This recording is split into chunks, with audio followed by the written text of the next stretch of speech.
তো বন্ধুরা, আশা করছি সবাই ভালো আছেন। আজকের ভিডিওতে আমি দেখাবো যে কিভাবে আপনারা আপনাদের মোবাইলে যে কিবোর্ড আছে সেই কিবোর্ডে বাংলা অপশন অন করবেন। অনেক সময় দেখা যায় আমাদের মোবাইলে কিন্তু ডিফল্ট ভাবে ইংলিশ ল্যাঙ্গুয়েজটা সিলেক্ট করা থাকে।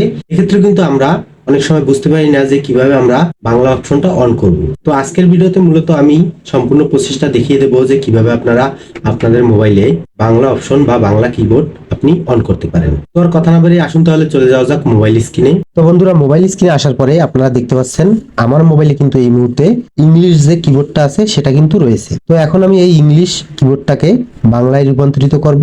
এজন্য আমি চলে যাব প্লে স্টোরে। প্লে স্টোরে আসার পরে আপনারা এখানে দেখতে পাবেন নিচের দিকে সার্চ অপশন আছে। এই সার্চ অপশনে একটি ক্লিক করবেন। সার্চ অপশনে ক্লিক করার পরে এখানে দেখতে পাচ্ছেন উপরের দিকে সার্চ বার আছে।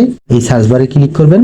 সার্চ বারে ক্লিক করার পরে এখানে আপনি ইংলিশে টাইপ করবেন REDMIK, রেডমিক লিখে আপনি সিম্পলি সার্চ করে দিবেন। সার্চ করার পরে এখানে আপনি দেখতে পাচ্ছেন রেডমিক কিবোর্ড। তো এই সফটওয়্যারটা সিম্পলি আপনি ক্লিক করে এখানে যে ইনস্টল বাটন আছে এই ইনস্টল বাটনে ক্লিক করবেন। এরপরে আপনি সফটওয়্যারটা এখান থেকে ইনস্টল করে নেবেন। তো বন্ধুরা, সফটওয়্যারটা ইনস্টল হয়ে গেলে এখানে দেখতে পাচ্ছেন ওপেন বাটন আছে। এই ওপেন বাটনে সিম্পলি একটি ক্লিক করবেন। ক্লিক করার পরে এখন দেখতে পাচ্ছেন সফটওয়্যারটা এখান থেকে ওপেন হয়ে গেছে। এখন এখানে দেখতে পাচ্ছেন একটি অপশন আছে সেটআপ শুরু করুন। তো এই অপশনে সিম্পলি একটি ক্লিক করবেন। ক্লিক করার পরে এরপরে আপনি দেখতে পাচ্ছেন এখানে কিন্তু চারটে ধাপ দেখাচ্ছে, 1 2 3। তো আমরা বর্তমানে এখানে প্রথম ধাপে আছি। তো প্রথম ধাপে এখানে দেখতে পাচ্ছেন নিচের দিকে একটি অপশন আছে সেটিংস অন করুন। তো এই অপশনে সিম্পলি আপনি ক্লিক করবেন। ক্লিক করার পর এখানে দেখতে পাচ্ছেন আপনার কিন্তু রেডমি কিবোর্ডটা শো করছে নিচের দিকে। রেডমি কিবোর্ডের অপশনটা চালু করে দেবেন। চালু করে দেওয়ার পরে এরপরে দেখতে পাচ্ছেন এখানে কিন্তু অ্যাটেনশন দেখাচ্ছে। তো এখান থেকে আপনি যে কাজটি করবেন এই ওকে বাটনে ক্লিক করবেন। ওকে বাটনে ক্লিক করার পরে এরপরে আবারও আপনি এখান থেকে এই ওকে বাটনে একটি ক্লিক করবেন। ওকে বাটনে ক্লিক করার পরে এরপরে আপনি দেখতে পাচ্ছেন দ্বিতীয় ধাপে চলে আসছে। তো এখান থেকে আপনি নিচের দিকে কিবোর্ড সুইচ করুন এই অপশনটিতে একটি ক্লিক করবেন। ক্লিক করার পরে আপনি এখানে দেখতে পাচ্ছেন আমাদের ফোনে থাকা যে ডিফল্ট কিবোর্ডটা আছে সেটা এখানে শো করছে।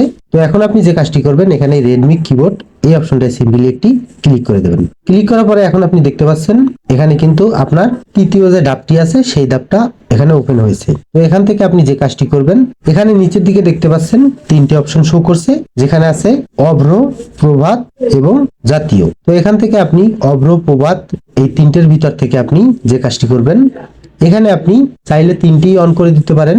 তো আমি প্রেফার করব এখান থেকে আপনি শুধুমাত্র এখানে যে ডিফল্ট ভাবে আছে দুটো অপশন অভ্র এবং প্রভাত এইভাবেই রেখে আপনি এখানে নিচের দিকে দেখতে পাবেন পরের ধাপে যান এই অপশনে সিম্পলি একটি ক্লিক করবেন। ক্লিক করার পরে এরপরে আপনি এখানে দেখতে পাচ্ছেন আরেকটি অপশন আছে সেটিং ঠিকঠাক করুন। তো এই অপশনে সিম্পলি একটি ক্লিক করবেন। ক্লিক করার পরে এখন দেখতে পাচ্ছেন এখানে কিন্তু কিবোর্ডটা আপনার কিরকম শো করবে সেটা কিন্তু এখানে দেখিয়ে দিয়েছে। তো এখন আপনি চাইলে এখানে উপরের দিকে অপশন আছে নাম্বার লেআউট, এখানে কিন্তু আপনি নাম্বার লেআউট অন করতে পারবেন। সেজন্য আপনি দেখতে পাচ্ছেন এখানে নিচে একটি অপশন আছে নাম্বার সারি যুক্ত করুন। তো এই অপশনে সিম্পলি একটি ক্লিক করবেন।